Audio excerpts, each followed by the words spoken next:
le retour de Laurent Koudou-Gbagbo. Est-ce qu'il rentrera pas? Je vous poserai la question. Vous me permettrez de faire un tour Oui. pour répondre à votre question. C'est un sujet très sérieux, M. Ngoz. Très, très sérieux. Très, très. D'abord, nous devons faire quelques précisions obligées. Parce que le régime d'Abidjan fait des campagnes pour nous présenter en anti-ivoirien. Pour faire croire que nous avons un problème personnel avec le régime d'Abidjan en général et M. Ouattara en particulier. Il faut toujours rappeler la spécificité historique du régime d'Abidjan depuis que ce régime a été constitué par les voies et les moyens que nous connaissons tous, mon cher Ngoz. Qu'est-ce qui nous oppose à Abidjan? Pourquoi les panafricanistes font d'Abidjan un point emblématique de leur combat? Il faut expliquer ça.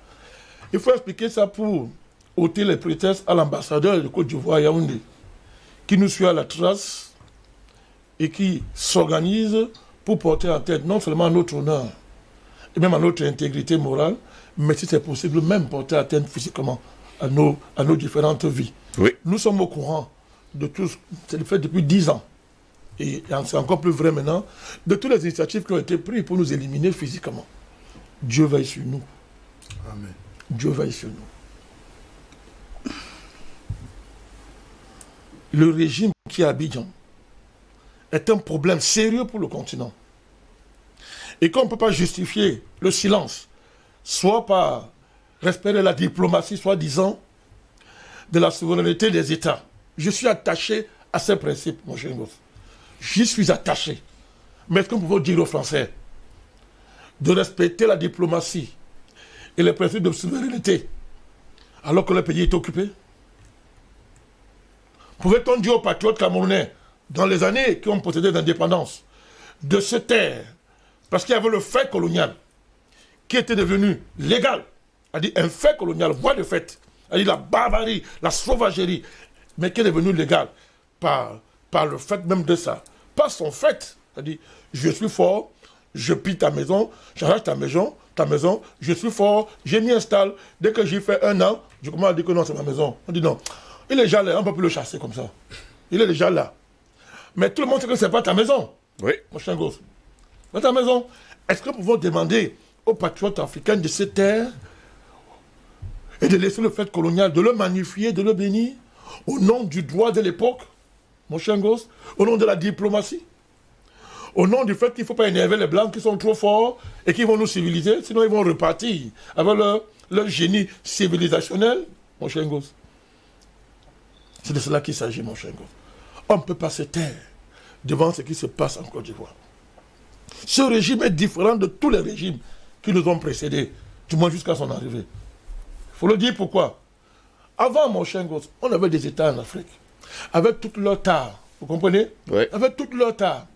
Mais chacun comprenait plus ou moins que ces États-là, n'est-ce pas, qui étaient des États indépendants de manière formelle, n'est-ce pas, oui, n'avaient même pas les outils nécessaires pour constituer un État.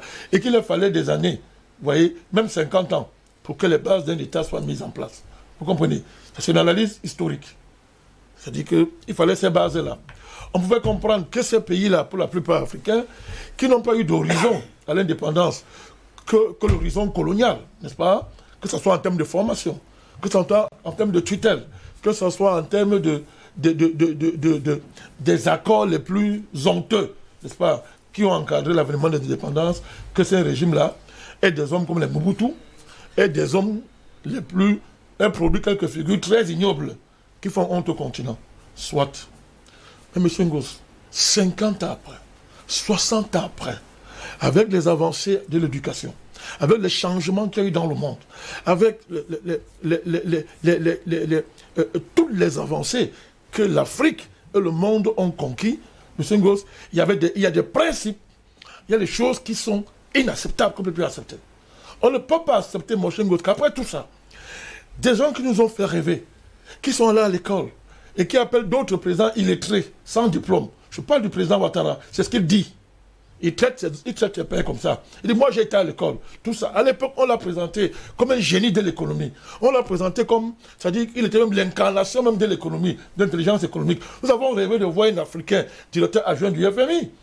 Dans la naïveté des Africains de l'époque, on a rêvé, on a dit, mais ça c'est quelqu'un qui incarne quelque chose. Il y a même de la fierté africaine en lui, mon cher gosse. Il faut le dire.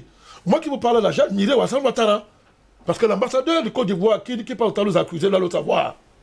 Et il y a des témoins qui existent, qui savent ce que je suis en train de vous dire. Parce qu'on a été fiers de voir quand même un Africain au niveau de cette institution. Et on se disait qu'il ne peut que nous faire du bien. Oui. Mais comment expliquer, mon cher gosse, que cet Africain-là aille nous faire les complots de 1940. Il nous ramène dans les années, dans les années 1900. Même dans les années avant 1900. C'est-à-dire où on complotait pour coloniser l'Afrique, mon cher gosse. Mais plus grave. Mais lui alors c'est quoi? C'est des complots de recolonisation. Niant tous les acquis que nous avons engrangés depuis 60 ans, mon cher gosse, en termes de dignité, en termes de conscience historique. Mon cher gosse. Il a effacé tout ça pour arriver au pouvoir porté par une coalition criminelle, un gang, j'appelle, un gang international, avec en tête l'ONU, qui ont décidé de détruire la Côte d'Ivoire. Ils ont bombardé le palais de ce pays. Ils ont tué les populations, mon cher gosse. Alors, on nous parle de 3500, on va dire, mais il ne faut pas se moquer des gens. Les chiffres de ce quasi-génocide sont extraordinaires, mon cher gosse. On a détruit ce pays. On a humilié sa première dame. La descente nous interdit d'utiliser certains mots ici. On l'a humilié, mon cher gosse. Eh bien, on a déporté son président. Après quelqu'un qu'on appelle président français. C'est-à-dire, ce type-là, je ne vais même pas citer son nom. Ça lui fait trop d'honneur ce matin. Ce type-là, qui à l'époque était président français, il n'est pas digne qu'on prononce son nom dans un lieu civilisé. Mon cher gosse, je ne le ferai pas ce matin. Ce monsieur a dit à Mondo Vision que je lui donne 3 jours. Il était en visite en Inde. Je lui donne 3 jours de quitter le pouvoir. Ce Gbagbo avait gagné les élections. C'est établi maintenant. En plus, c'est eux-mêmes qui le disent. Il avait gagné les élections. M. Gbagbo a dit, recomptons les voix. Recomptons les voix. Je veux qu'on recompte les voix. Pour éviter que le sang coule. Ce monsieur-là, ce voyou a dit, je vous donne 3 jours pour que tu quittes le pouvoir. Et quand Gbagbo n'a pas obéi à cette injonction, c'est ce qui s'est passé. L'armée française. Oui. Et entré au palais présidentiel, après l'avoir bombardé, a organisé l'humiliation de la première dame, je répète ça à dessein, pour parler aux femmes africaines. Et en plus, humilier le président, l'ont déshabillé et l'ont déporté à la Cour pénale. Il a passé 10 ans. Pendant 10 ans, il y a eu un des tribunaux les plus honteux de l'histoire de l'humanité, où vous avez les plus grands juges qui ont des agrégations cosmiques en droit. En droit, qui sont surpayés, mon cher gosse. Ils n'ont pas été en mesure d'apporter la moindre preuve. Je dis la moindre preuve. Cet homme a été libéré. Cet homme incarne aujourd'hui l'humanité. Ce n'est pas la Côte d'Ivoire qu'il incarne seulement. Oui, c'est son pays, ça. Ses racines sont là-bas. Mais Gbagbo aujourd'hui, moi je le dis sur moi, je pense que c'est moins gosse. C'est plus que Mandela. Parce que Mandela, que nous respectons pour le combat qu'il a mené, a été porté par les criminels qui ont détruit la Côte d'Ivoire et qui ont détruit le président Gbagbo et l'ont déporté. Déportation en plein XXe siècle. Il faut le dire. Déportation en plein XXe siècle. Dans quel monde on est porté par ceux justement qui incarnent la morale et le droit. Ils l'ont déporté. Il a été innocenté après 10 ans. 10 ans de procédure. Innocenté. Il ne peut pas rentrer chez lui. Le monde entier regarde. Il ne peut pas rentrer chez lui. Pourquoi? Parce que justement, il y a à Abidjan quelqu'un qui incarne ouvertement, et l'assume et le dit, le projet de recolonisation de l'Afrique en ce 21e siècle. Gbagbo est ivoirien.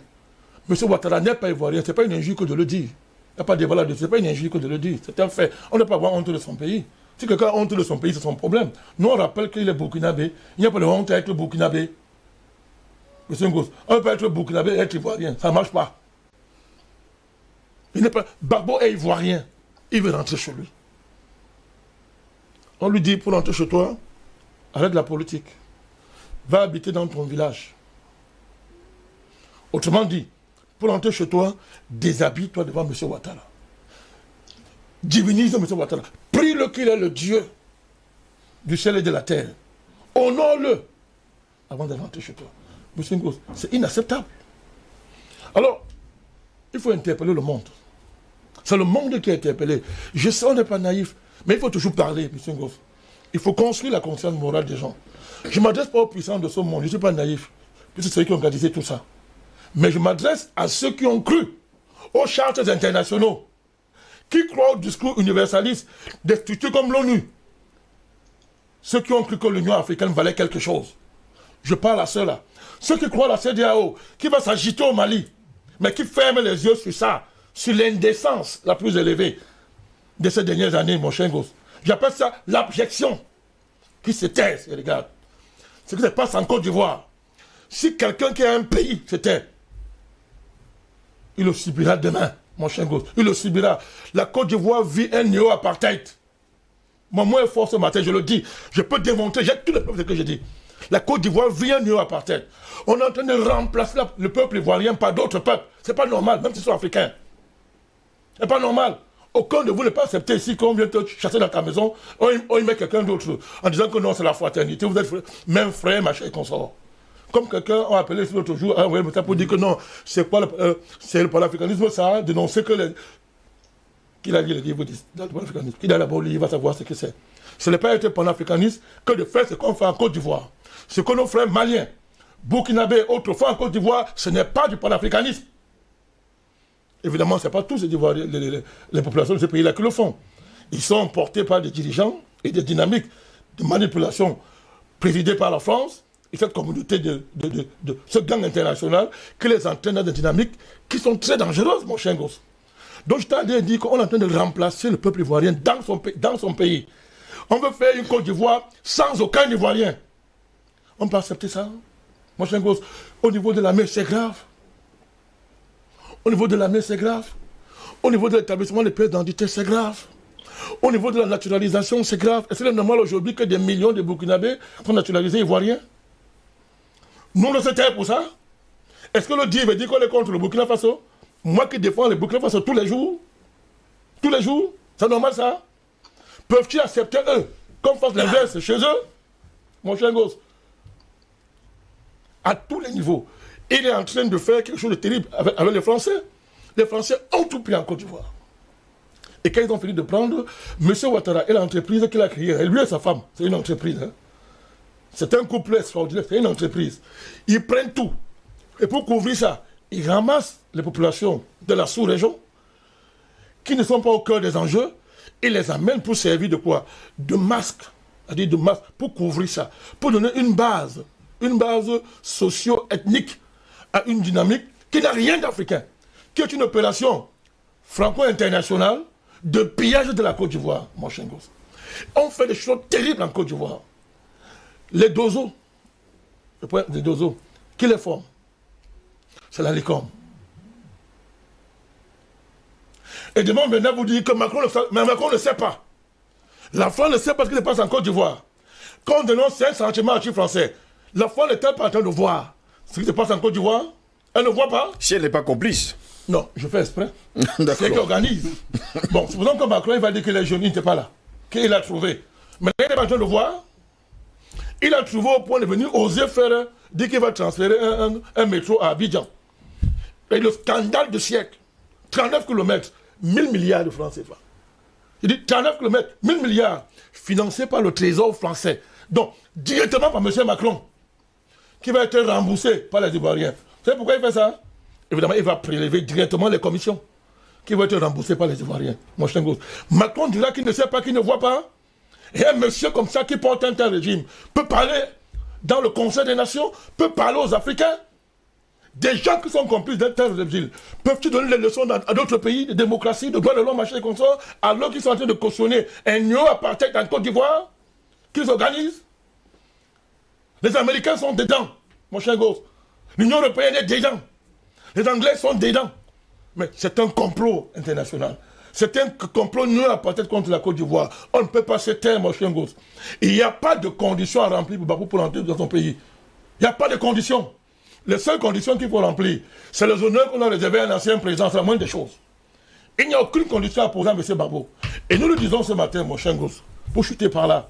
Parce que si vous ne m'arrêtez pas, je vais parler toute la journée. Donc, pour chuter tout le temps, nous on dit ceci. C'est un conseil à mon petit niveau que je donne aux Ivoiriens et au président Gbagbo. Je dis bien, c'est un conseil à mon petit niveau. Je ne suis pas membre du pays. Je ne suis qu'un patriote africain qui souffre de voir son continent dans une telle situation. Monsieur Ngoz, nous pensons que les conditions ne sont pas réunies pour le retour du président. Pas parce que le gouvernement ivoirien le dit. Ça ne sera jamais réuni pour le gouvernement ivoirien. Ça ne sera jamais réuni parce que le projet du président Ouattara est que Gbagbo ne rentre pas en Côte d'Ivoire. Sauf s'il renonce à la politique. Et il va s'installer à Mama. Ça, c'est ça. Donc, ça veut dire qu'il ne rentrera jamais, du point de vue de M. Ouattara. Nous disons que ce cafouillage, la sortie l'autre jour, hier, du ministre soi-disant chargé de la réconciliation nationale, M. Kakabe, vraiment, à défaut de pleurer, on rit. Quand il vient dire que bon, il n'y a pas eu la concertation n'est pas arrivée au bout, on vous prépare sur le fait que si le président rentre dans une telle situation, si un truc lui arrive, on va dire qu'on avait dit que ce n'était pas prêt. Or, pourtant, c'est ce qu'on organise. Nous avons des informations que à Abidjan, on est prêt à aller jusqu'à l'assassinat du président Gbagbo. On est prêt, dans le cadre d'un cafouillage qu'on va organiser à dessein, pour se débarrasser de quelqu'un qui dérange tout le monde. On a des informations. Moi, je ne vais pas dire plus ce matin, mais je dis nous avons des informations. Voilà pourquoi moi, je conseille, à mon petit niveau, que, je peux me tromper, hein, mais moi, je conseille, je pense sincèrement que le président, les conditions de mon point de vue ne sont pas réunies pour que lui rentre maintenant. Pas qu'il va rentrer quand ça arrangera le gouvernement, je répète, ça ne va jamais le faire. Mais il faut que les conditions soient réunies, n'est-ce pas, pour qu'il rentre. Moi, je ne veux pas aller plus loin. Parce que même au niveau de son parti, mon cher gosse, ce n'est pas la sérénité pour rester poli. Je veux vous étonner, mon cher gosse. Vous croyez que le retour du président réjouit même certains cadres de son parti? Je vous dis non, j'ai d'informations. Mais le respect que j'ai pour l'histoire de ce parti m'amène à me taire. Toute la classe politique ivoirienne ne veut pas voir Gbagbo en Côte d'Ivoire. Du moins l'élite politique. Vous savez pourquoi? Tous sont mouillés. Je dis bien tous. Si quelqu'un bronze, je sors dossier par dossier avec ton nom. Moi, je le dis à mon vision. Tous sont mouillés. Gbagbo est le seul qui est propre, qui est plus populaire que jamais. Vous imaginez donc que dérouler le tapis rouge à un tel rival va d'office les envoyer au garage. Donc, à l'heure actuelle, M. Ouattara fait ce qui arrange tous les hommes politiques ivoiriens. Il y a un consensus, n'est-ce pas, politique en Côte d'Ivoire aujourd'hui. Mais le gouvernement le dit ouvertement parce qu'il sait qu'en coulisses, tous les hommes politiques, y compris les cadres du parti de Gbagbo, certains cadres de son parti, ne sont pas prêts à assumer un retour du président. Il est trop gênant. Il est trop gênant. Il est trop populaire. Il est trop sain. Il réunit tous les atouts pour les envoyer au garage. De chacun, il y a un consensus, donc, évidemment présidé par la France et la communauté internationale de criminels. Ce consensus, c'est que, comme on ne peut pas dire ouvertement qu'on ne rentre pas, comme il a été blanchi à la CPI, on préfère laisser aux nègres de maison, comme d'habitude, de faire le sale boulot. Merci pour cette première prise de parole, président Badakani.